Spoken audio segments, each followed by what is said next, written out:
Hello and welcome to Hawkeye Nation. This is HawkCast, your Iowa football, basketball, and recruiting podcast brought to you by Hawkeye Beacon and Rivals.com. I'm your recruiting analyst and host, Eliot Clough, at Eliot Clough on Twitter, joined as always by managing editor Ross Binder and publisher Adam Jacoby. Before we get started, make sure you hit that like button, hit the subscribe button as well so you don't miss an episode, whether you're here on YouTube, there on Apple Podcasts, Spotify, Google Play, wherever you listen.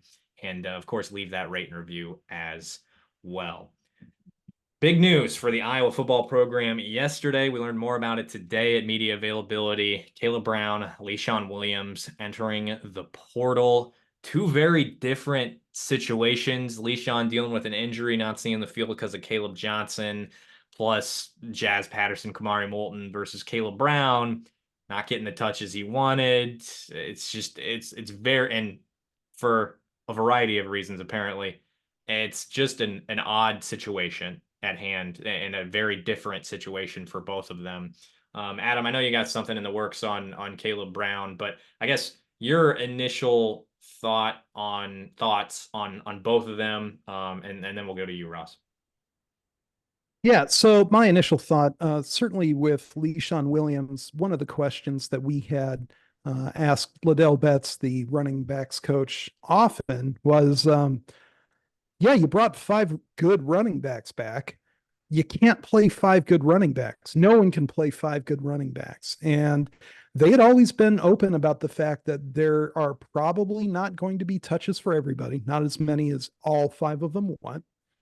And that the portal was always open for guys that wanted more, but at the same time, wherever they wanted to go, there would be competition waiting too. So that was good enough to keep them all in the fold over the offseason. And a lot of it just really comes down to proving your worth, competing against guys that you really have a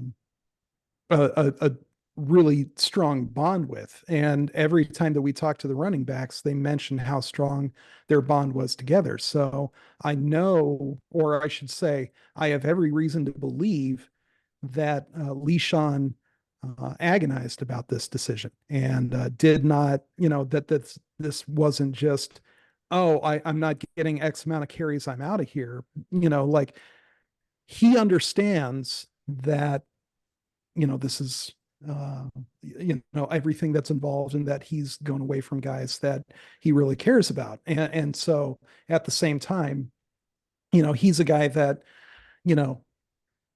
you could send him to a Power Five school and he would be, he has proven that he can compete and produce and be trusted at the Power Five level.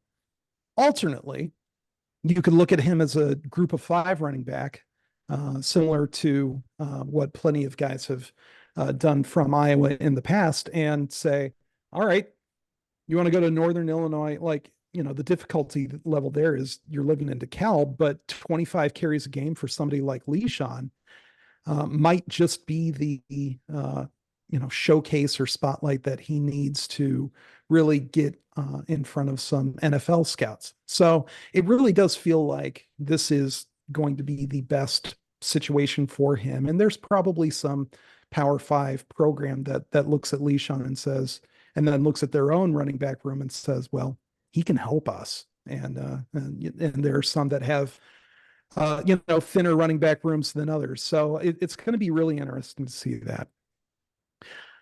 And in fact, Ross, I'll shoot to you if you have any thoughts on Leshon before we get into Caleb. Any like what's your read on the Leshon situation?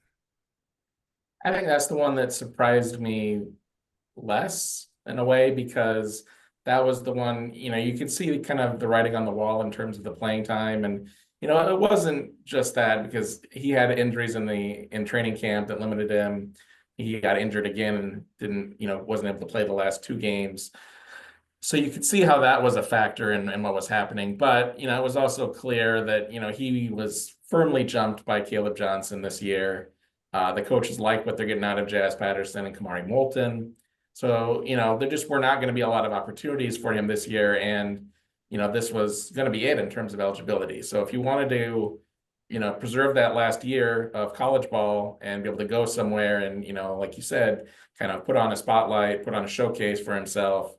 He kind of did need to, hit the portal like this. So from that standpoint, definitely understand the decision. Obviously wish him well. Hope he finds a good landing spot. He was, the best offensive player Iowa had from start to finish last year. Leshon and all got hurt, so that was trouble for the offense. But Williams led the team in rushing. They don't win that Wisconsin game without what he did. He was really good in that one. Had a big run at the end of that Nebraska game to help set up the game-winning field goal. So a lot of good plays for him for the Hawkeyes, and understand why he's leaving for sure. And like I said, definitely wish him well with wherever he's able to land. Regarding Williams, I'll just say this. It seems like if there are one of two between these guys to be in good graces still with the staff and teammates, it's Leshon. Talking with players, it was Leshon who's been around, who did a lot last year, who is well respected by his now former teammates. And we also heard Kirk say Leshon's name and reference Leshon directly this afternoon, whereas asked directly about Caleb Brown, he said, I don't want to talk about players who aren't here. And Leshon's not there anymore either. So it's one of those situations. And again, to reiterate what you said, Adam, Leshon can find a place power 4 and be able to complement somebody. He's probably not going to be your every down back. Last year, it was just a situation of health and experience and all these different things. And he was one of few guys who could make something happen for the offense. Still finished with 821 yards and just 1 touchdown because they were that bad. Just that big run against Wisconsin is something that folks are going to remember, on top of the fact that Deacon Hill was the starter and went back to his old school and beat them. But he'll be able to find a new home in the Power 4 for sure if they're looking for another body in the running back room. Or if he wants to be a featured back, he could go G5 and tear it up. Go somewhere with a really solid collective, get some money in your final year, and boost your draft stock. He's only getting older. Draft stock isn't great for running backs, but if he can go somewhere and end up on an undrafted free agent contract just based on having a big year in the G5, then good for him. But as far as Caleb Brown goes, it just seems like a situation, and I'll go to you again, Adam, here for this, but just seems like a situation where Iowa has a way they do things, right? And nobody is going to be brought in on the red carpet, no matter how bad the offense was. We know that because of Caden Proctor, and I think this is where we're at again with Caleb Brown. He knows he was probably the best playmaker on the in the wide receiver group, and I think we can all agree with that. What we've been saying is get him the ball in space, get him the ball somewhere, and he wasn't afforded opportunities just because he was talented. He had to earn trust. And all that OWI situation did was get rid of a bunch of that trust. What does Kelvin Bell say? Trust is earned in drops and lost in buckets. That's something that the defense, I think it was Brian Allen, told us this year. And it's true. I think that's what really, missing that first game didn't help. And he had to earn it throughout the season last year. Didn't have his first catch until Northwestern. And then what does he do in the offseason? He does this. I can't imagine having a player with that type of demeanor is something that his teammates really put up with. And this is, making some assumptions here, based on what we know, based on some things we've heard. But, based on how everything went today with media availability, but this is just a different situation where had he fully bought in, like a Jacob Gill, like a Reese Vanderzee, he would have been great. And he would have been afforded more opportunities. Let's say that. Would have been afforded many more opportunities. But I think he took himself out of said opportunities or chances to prove himself at Iowa. Yeah, I think you're right. And I'll throw in another quote that we've heard from coaches over the offseason, a quote from Tim Lester, which is relationships before opportunity, RBO. He's RPO and he's RBO.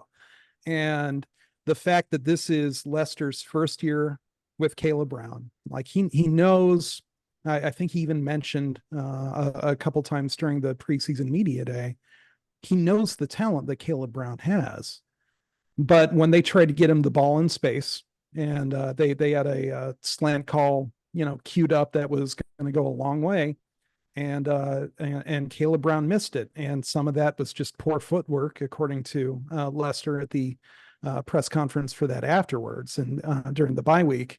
And again, that OWI did not help, and that's a situation where, like you said, that trust is being lost quickly and it has to be rebuilt slowly. And if you can't rebuild the trust off the field or on the field, those opportunities are going to dry up, and that includes NIL opportunities too. And so for whatever factor that NIL plays in Caleb's departure, and we had heard some whispers about that from a few folks. If insofar as that did play some role in this decision of his to depart, he's probably in for a rude surprise the next place he goes. And ultimately, guys, and this is the story that I'm working on for tonight, but I'll be completely honest and I'll be completely personal here, guys. I am worried about Caleb Brown because I know the warning signs a little too well of self-destructive behavior, and so much of how this Caleb Brown situation has shaken out really, really reminds me of self-destructive decisions. And again, like I'm way more versed in that than I'd like to be. I'm not coming at this from any sort of moral superiority whatsoever. I'm coming at this from experience. And I hope I'm wrong. I hope all he needs is a change of scenery, and he's going to go at wherever, whatever he does next, whoever he plays for next. I hope he goes at it full bore and there's no issue. And I hope he has a great career, genuinely. And I'm not saying that as a homer or a honk or anything like that, but like, man, announcing your own red shirt, but not even your own transfer, the day of the morning of your 21st birthday, the OWI, the like heavy speeding tickets, or I should say, no doubter speeding tickets, all of that, and just some of it's just a vibe read too. And like you, Eliot, there's some assumptions involved here too. So, I want to make sure all that's clear, but I hope I'm wrong. I hope there's nothing to worry about. But all this pattern of erratic, self-destructive behavior that we've seen from Caleb Brown, and I'm not sure there's any way to argue that it's not erratic or it's not self-destructive. This pattern feels uncomfortably familiar, and whatever's going on with him, whatever, and like, I know being in your early 20s is hard. I know like navigating college is hard. I know like there's so much pressure putting on that, that Tiger Hawk helmet and, playing for a coach like Kirk Ferentz. I get it. Whatever's going on there, I hope is resolved before it becomes more destructive. And again, that's not me talking with my football hat on. That's me talking with my person hat on. So again, guys, I hope I'm wrong, but it does not look great. And also, one more thing, Eliot, I'll just go ahead and mention this on the podcast. When we were leaving the press conference for Fran McCaffrey at the media day yesterday, we're walking out of the conference room, which is right in that ticketing concourse at Carver. We're walking out and we're going toward the main concourse for Carver, and Caleb Brown is walking by with his like Hawkeye. I think he had his like Hawkeye backpack on. It was unmistakably him. Like he had some, official team swag that he's wearing, and everyone's just like, huh? Because there's I'm not sure what the reason was for him to be there. And just about everybody just like walked by, especially because the media staff is with us. And the last thing I want to do is be like, hey, I'll see you guys later. Caleb, what's, right in front of an SID. But again, like that is so strange. It doesn't make sense on its face. And it just makes me worry about what's going on. That was weird for you too, right, Eliot? Yeah, I mean, the first thing I did when we went down the stairs was, did you guys see? Like, Yeah. he's up there. The way his demeanor, it appeared to me that he was like waiting for somebody, and he had a paper like to get signed, like, and that might have been like like a portal thing. But why in there? Why not the football facility or somewhere else? I don't know. So it was kind of odd. But yeah, it took everything in me to not just go talk to him, Caleb, what the hell, a little bit like that, right? But and I felt like I had a decent relationship with the kid when we talked to him and stuff like that. Nice enough kid. Sure. Just some things clearly went awry. Maybe we'll learn the details here at some point, but unfortunate. And I think us three, I'm imagining we're on the same page in just get the kid the ball, find a way to get the kid the ball. And I imagine he felt the same way too, but it's also, and we can wrap it up here, but it's just one of those situations where, growing up, and I think I've shared this with you guys, this very small generic anecdote. Growing up, when I had a problem, my mom would listen to me. She'd listen to me. But at the end of this, and she'd hear me out, she'd say, okay, what are you going to do about it? And I just hope that somebody was saying that to Caleb Brown, somebody that had that influence. Like, you take responsibility. This problem is not outside of you. Problem is something you can control. You have influence. So I just hope for him that's the scenario, because it's different than Leshon. Leshon can't control having an injury, right? And just having one of the best running backs in the country ahead of him, right? It's just so much more of an understandable situation. We don't feel like we have to read between the lines or read the tea leaves with Leshon as we do with Caleb.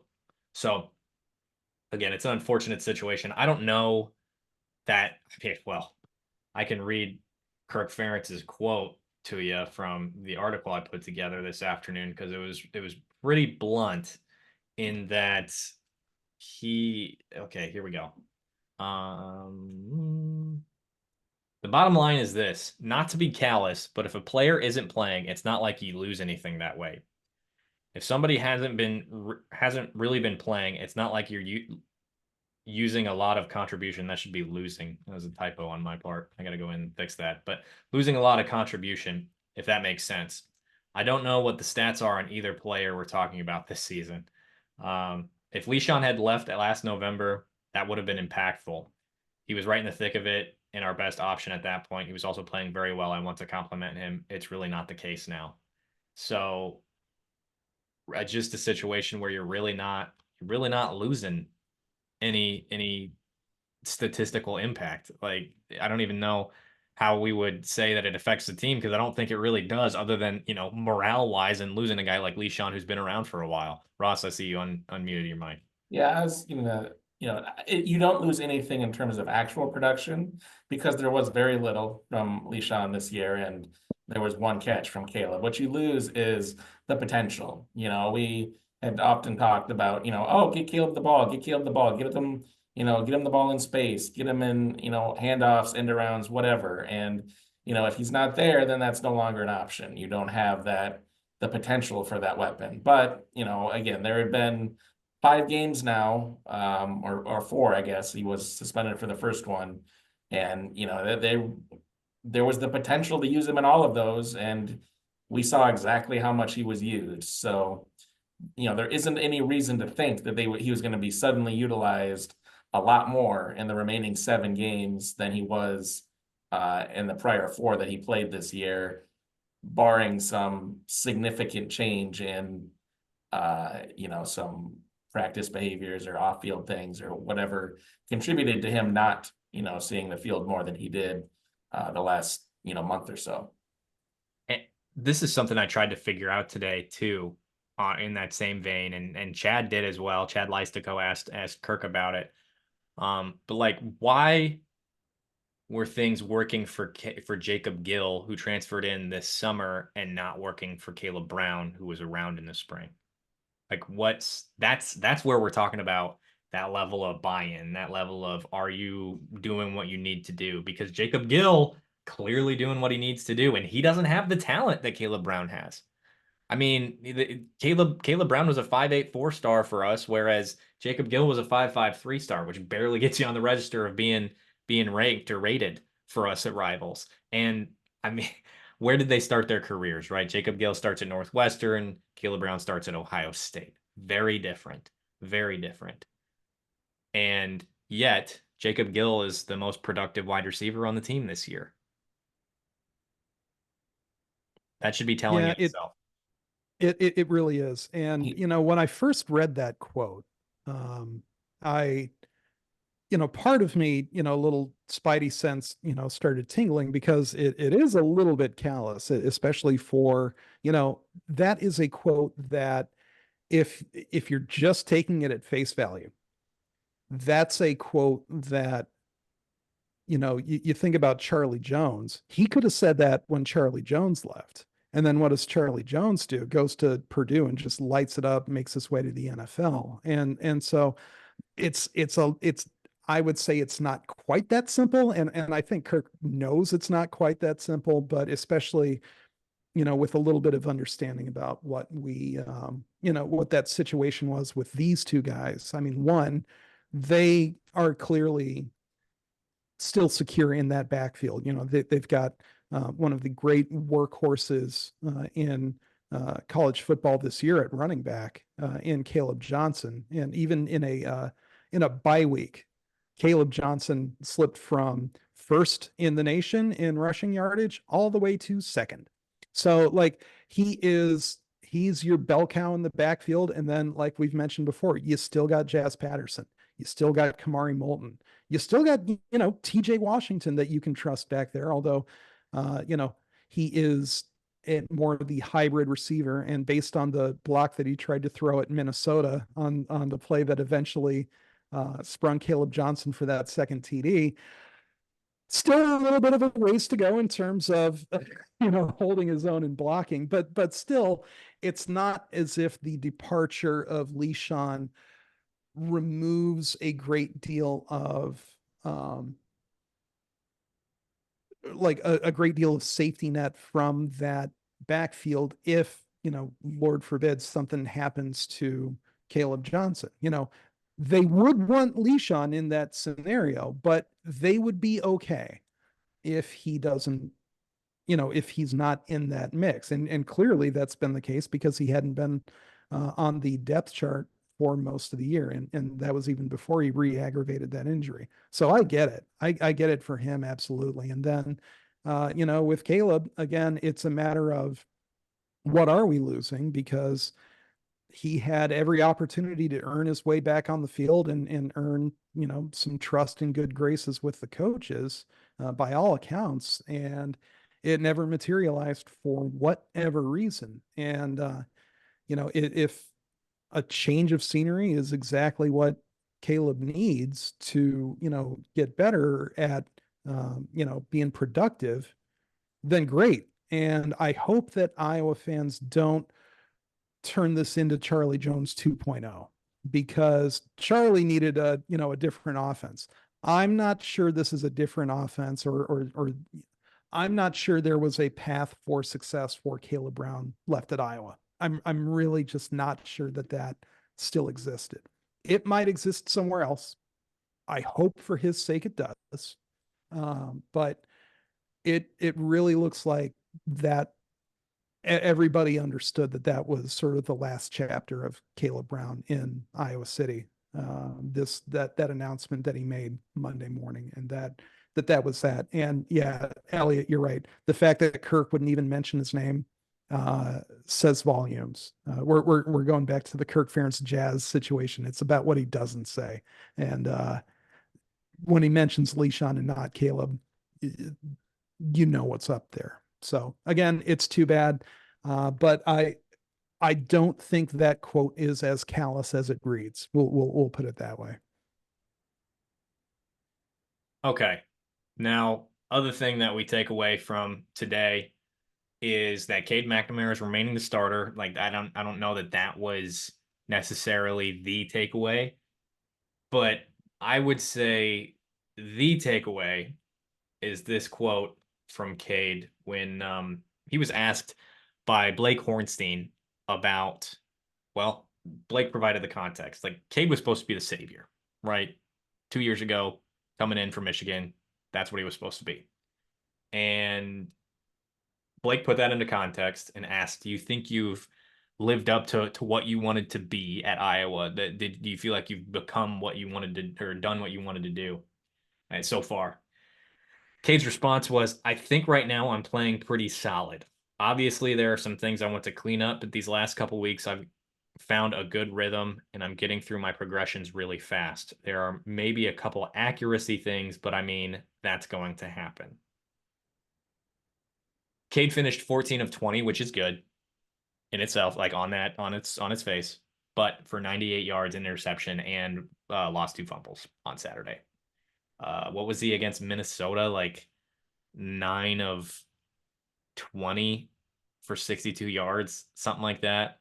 I know Iowa State, he completed like 4 of his last 18 passes, 20 or 98 yards and 2 picks. Like, he hasn't thrown a touchdown pass.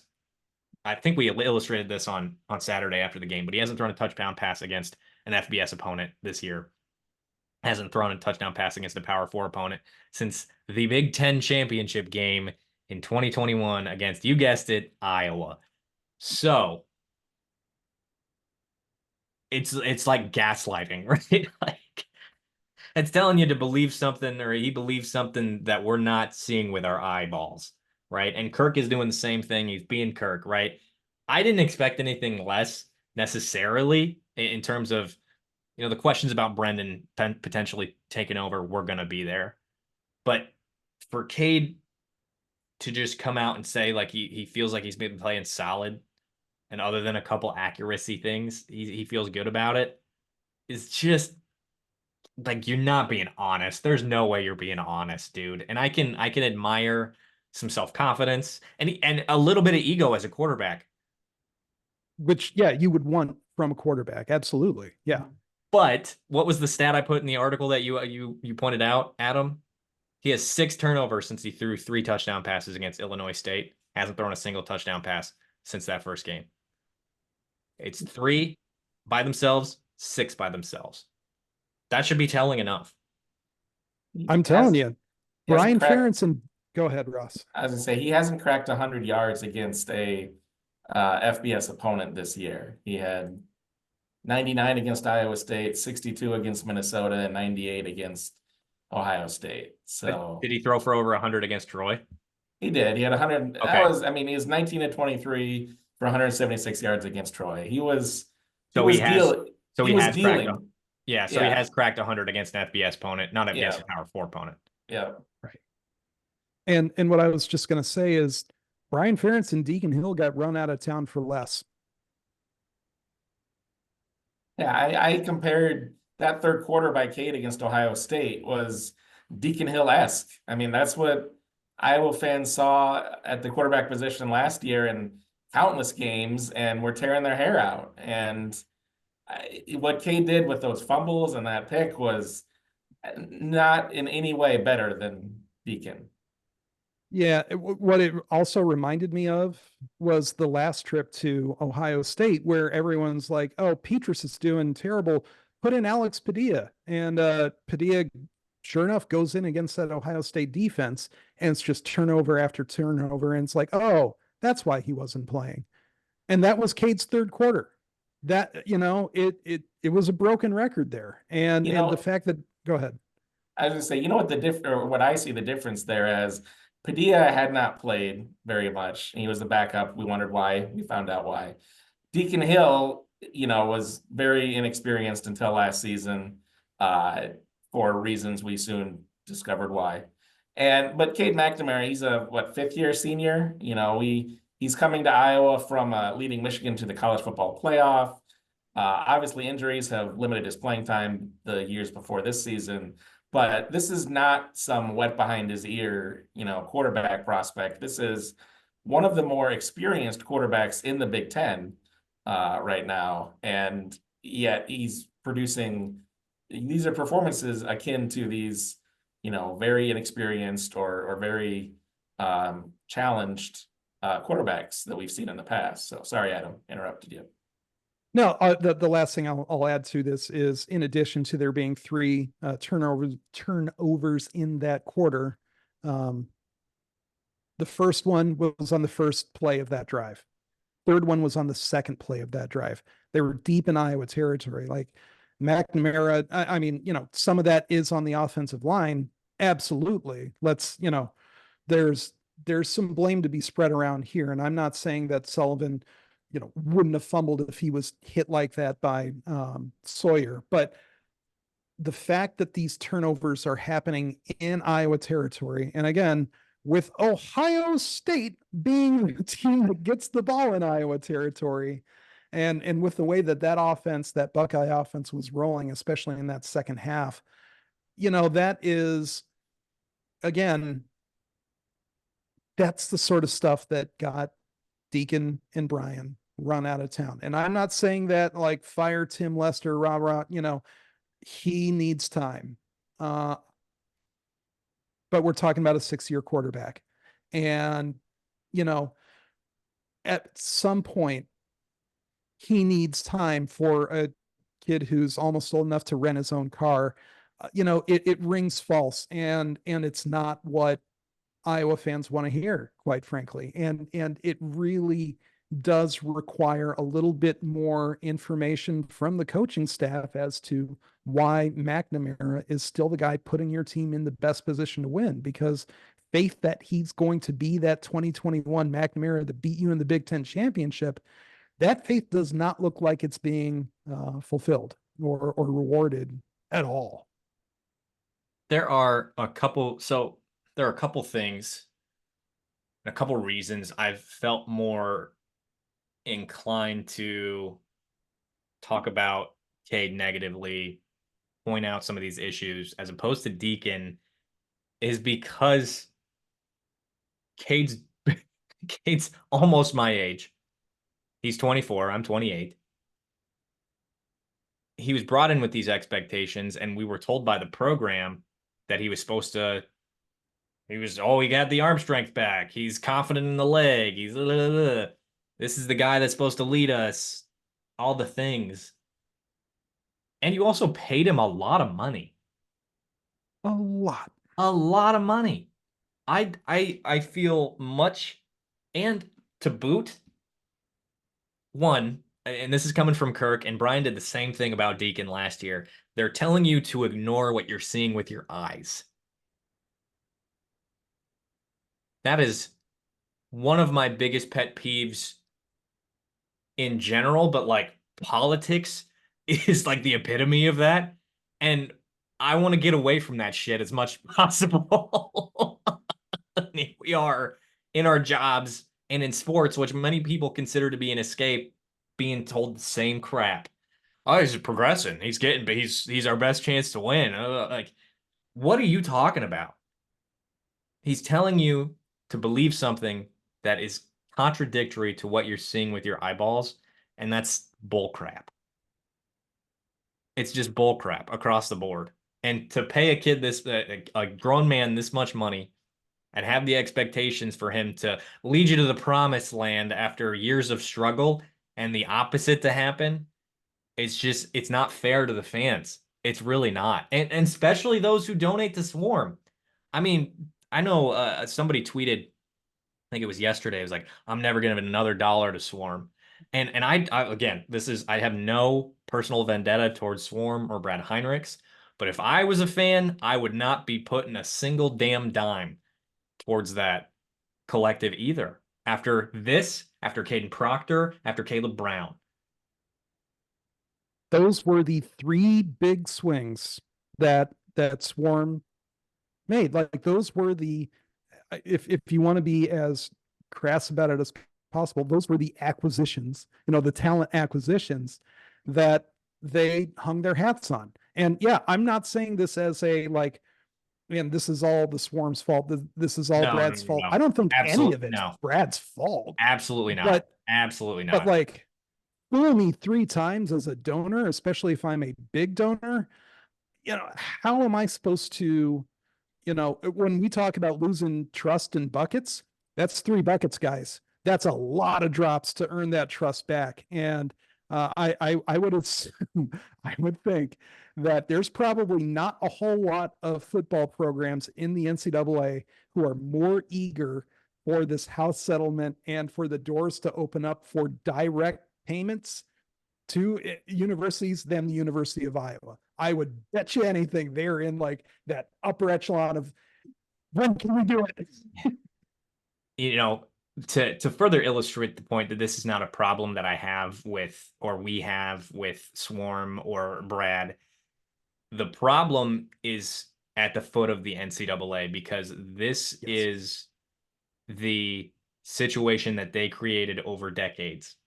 Plenty of opportunities to fix it. And now putting folks who are middle class, presumably mechanics, farmers, teachers, saying, "Oh, we're not good and it's your fault." Yeah. That's what you Yeah, did. you didn't support them enough. That's what you did. And to boot, you're putting this investment on 18, 19, 20-year-olds and hoping that they're going to be consistent in an era where they're allowed to do whatever they want. And that's just not a good investment. And this is the fault of the NCAA. I'm not telling you to not put your dollars, because if you're an Iowa fan, man, I get it. You want to see your team succeed. You want to keep going and going after good players. I get it. I'm not telling you to take your money away from the Swarm. That's the last thing I'm telling you to do. I'm just telling you that this is at the feet of the NCAA, and it's unfortunate that this continues to happen. This what they're trying to push through will be better for Iowa athletics than not. And who's to say that like Brad doesn't stay involved? I don't know what that looks like, but like, again, fault to the NCAA. Yeah, I agree, and I want to make sure that it's absolutely clear. I'm not saying don't donate to the Swarm. I'm not saying donate less to the Swarm. Although what I am saying is donate a little less, because we understand that you're probably going to need a little bit more, like for the aloe investment, for how bad your backsides have been burned 3 times now. Like take take out a little money for the ointment, get that cleared up, and then, be a fan however you want. But 3 times, your 3 blue chippers have all burnt your backside. And you have to admit it. You have to acknowledge it. Otherwise, it's the same denial that, you see from certain quarterbacks. And I think we should acknowledge this, and then we can move on to Swarm is the reason that Jay Higgins, Sebastian Castro, like Nick Jackson, it's part of why they decided to come back. That's important. I think we need to acknowledge that too. Okay. Point made. On the next thing, Ross, I saw you unmute your mic. Do you have anything else you wanted to add before we talk about the game against Washington this weekend? On to the Huskies. On to the Huskies. All right. Now, typically what we do midweek in talking about the previewing a game, I have somebody on from another school. We figured that this is a situation we had to talk about all those things this week, and we'll talk more from an Iowa vantage point going into this game against Washington. We each have something that I think we wanted to talk about, things we want to see going into this game.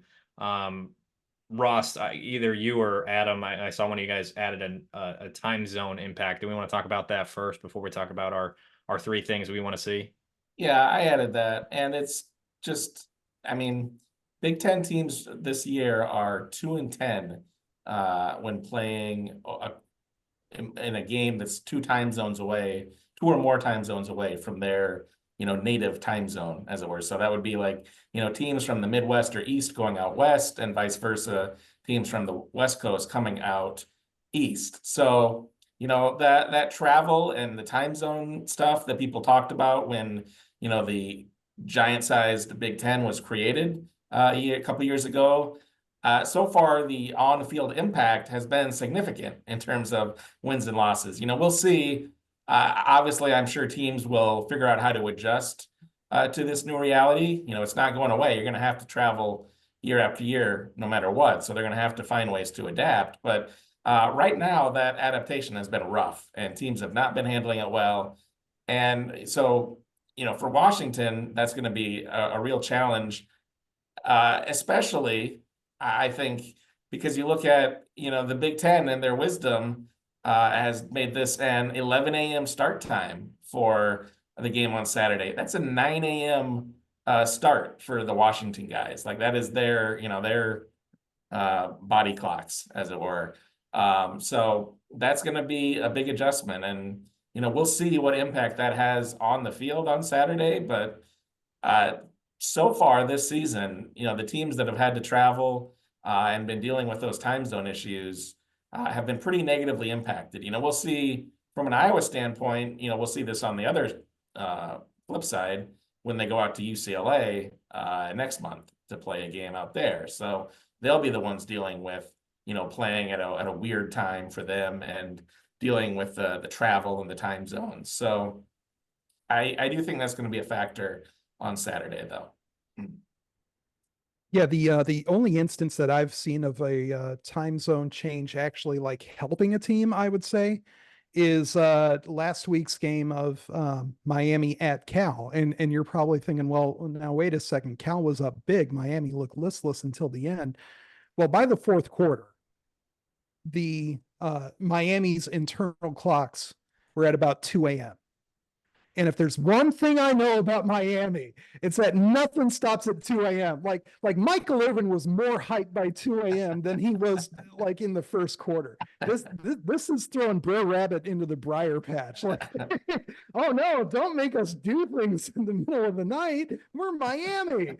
That's it. That's the one time zone trap that has worked. Other than that, it's absolutely as brutal for these teams as people think.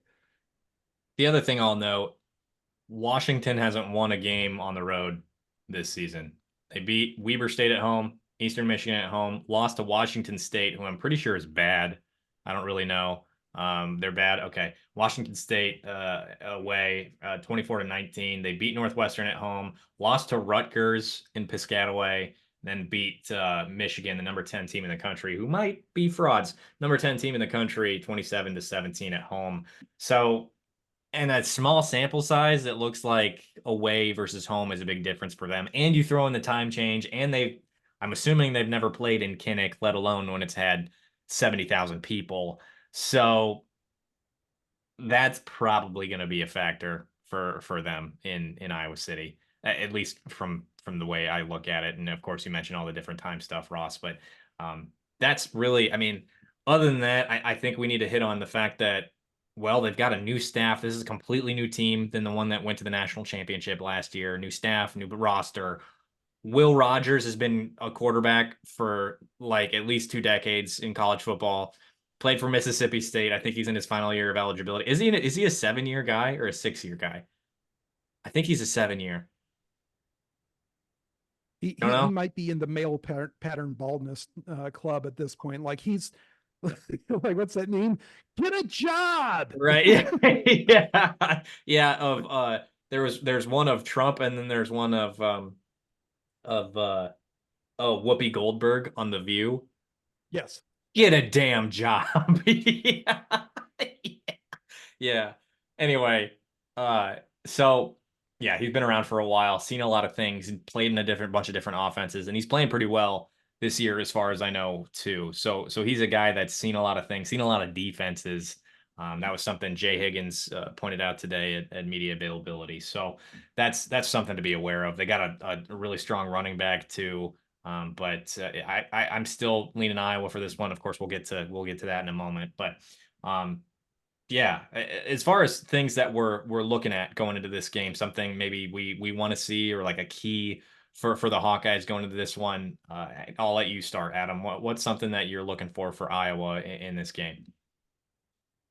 To me, I think the big thing here is going to be third down defense. Not only making sure that Washington is not, in these 3rd and 1, 3rd and 2 situations, especially when they've got a guy like Jonah Coleman in the backfield, who's, he's not necessarily doing Caleb Johnson numbers, but we're talking about 600 yards rushing, 5 TDs. So he is productive, and he's a guy that they can lean on, and often do lean on in these situations. He's 5'9", about 230. Like he's the sort of guy that is going to make some contact with like gusto, and be trying to be falling forward. So first of all is to keep them out of those 3rd and shorts that are just so difficult, again, with a running back like Coleman, to get a team off the field. But then in those 3rd and, mediums to 3rd and longs, is that front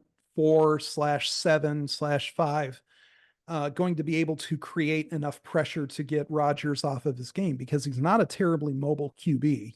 He's not a guy who, they're going to let him take off 10, 15 times a game. So, all right, this is going to be more of a base defense in your 3rd and mediums, 3rd and longs, especially if you can sort of minimize the impact of their rushing game.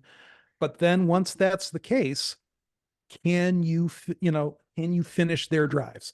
Can you keep them from extending them? Because Rodgers can pass, and he's got some really good accuracy. And again, Eliot, like you mentioned, he's been playing football since the 1980s or 1990s. So that to me is going to be the key. Ross, how about you? Yep. My key is actually going to look at the running game for Iowa. I think that's where Iowa needs to bounce back. We know, I think at this point it's pretty clear the success they're going to have on offense this season is going to live or die with the running game. And when they can run the ball well, I think they're going to have a chance to win most games this year. If they can't run the ball, it's going to be a struggle, because what we've seen out of that passing game, still pretty anemic. And there was some definite struggles for Caleb Johnson last week against Ohio State. No shock. Buckeyes have the best run defense in the country. So I don't think anybody was surprised about that. The good news for Caleb and Iowa, Washington does not have one of the best run defenses in the country. They are 58th in the country, giving up 150 yards a game. 4 teams have had over 100 yards against them. They just gave up 184 to Rutgers, 174 to Michigan. So, this is a team that can get got on the ground. And I think that's where Iowa's going to need to make hay. I would imagine that Caleb and that offensive line are probably smarting after that Ohio State game, kind of eager to, let out some aggression. And the Washington defense does look like the sort of unit where that is very possible that they can do that, especially if Washington is maybe a little sleepy because it's 11 a.m. and kickoff. So two good points. I definitely want to see that running game going, and of course, third down defense is important, and that kind of translates into what I'm talking about here too. Defensive line didn't really get pressure on Will Howard at Ohio State, and they haven't done a great job of it really all season. Of course, Aaron Graves had 3 sacks in the first game, but again, that's Illinois State. Now, I don't know that I necessarily, you don't need to rack up sacks in order to be effective in rushing the passer, right? You need to cause disruption, and that's what Iowa's MO is defensively. They did that in the second half versus Minnesota. Can they do that again against Washington? Get some pressure on Will Rogers, make him uncomfortable, because he's a guy who's, like I said, seen a lot of defenses, seen a lot of things in college football, played a lot of college football, and is having a pretty good start to the season. But that's going to be the biggest thing. And then if you do get pressure, if you do potentially cause turnovers, get a pick, get an interception, cause a fumble, recover a fumble, you have to make Washington pay. This cannot be a situation where you recover the fumble and then you give it right back to Ohio State. You get the interception in Ohio State territory and then don't do anything with it. You have to make the Huskies pay when you cause turnovers, when you have the ball. Can't be, and I'm doing like 3 different keys in one here, but golly, Cade pass for over 100 yards. You don't need to throw a touchdown. Just pass for over 100 yards against a Power 4 team, man. Like that's all you need. And don't turn the ball over. Don't turn the ball over. Don't have a series of turnovers like you did in the third quarter. Don't don't go out there trying to emulate Deacon Hill while you're playing quarterback for Iowa and take that step forward like you're telling us. And maybe this rhythm works itself out because you've got guys on the field who are in the same spot as you, and we're not going to see in Caleb Brown or anything like that. But that's yet to be seen. One little point that I'll make to that effect, Eliot, for the PFF grades game by game, Washington's pass blocking against Michigan was a 23.5. Like I'm not sure I knew PFF's numbers went that low. And yet Rodgers was only sacked 3 times, still had a 21 for 31 passing day, 271 yards, and that's against the Michigan secondary. So while we're talking about like make them pay, if you've got that free shot at Rodgers, finish the sack, right? Like make sure that it's not just beating your man, but getting that result from that play that actually stops their drive, that actually like gets them behind the chains, behind schedule. Because if it's just about pressure, Rodgers knows how to navigate that. He just navigated it last week. So it has to be more than just getting a hand up. It has to be more than just getting into that pocket or making him uncomfortable. You got to bring him down. You got to stop those drives. That's what I'm looking for. And we will wrap it up there. We appreciate you tuning into this episode of HawkCast, brought to you by Iowa.Rivals.com, previewing that game against Washington, talking a little bit about the transfers and such, those who plan to enter the transfer portal. If you want all the premium content from us, whether it's recruiting, whether it's football, basketball, we've got people, we've got connections. We're talking to folks behind the scenes. We give you all that information that we possibly can on our premium board. We'd love to have you be part of the conversation. So you can do that today at Iowa.Rivals.com/subscribe. Of course, we tweet out premium stuff. I tweet out premium links all the time. You can head there. It'll give you the opportunity to sign up there as well. If you're listening on Apple Podcasts, Spotify, please subscribe, leave that rate and review. It helps us out a ton. If you're on YouTube, drop a like, drop a comment, and let us know what you're thinking for this game. Do you have a score prediction? Because we didn't do that on this podcast, but we'll have that on our premium board. We usually do that. I'm picking the Hawkeyes. We can do that quick here. Who do you guys have in this one? I'm picking Iowa. Go ahead, Adam. Yeah, I would say Iowa probably along the lines of 23-13. Sounds about right. How about you, Ross? I was thinking Iowa 24-14, so I think we're on the same page. 3 touchdowns feels a little bit optimistic, but we'll see. Maybe one's defense again. Hey, Iowa once scored 7 points with 2 safeties and a field goal, so don't assume 3 touchdowns. A lot of roads leading to Rome there. Absolutely.